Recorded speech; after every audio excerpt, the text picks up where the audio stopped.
दुनिया से भाग रहा है या दुनिया के लिए भाग रहा है?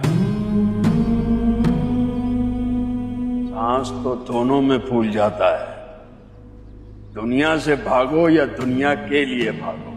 दुनिया की पहचान दुनिया में हो जाए तो इंसान सिर्फ अल्लाह का हो जाता है। इतना खुश नसीब नहीं हूं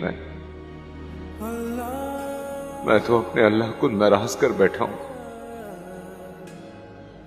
ये भी तो खुश नसीबी है कि इंसान जान जाए कि उसका अल्लाह उससे नाराज है।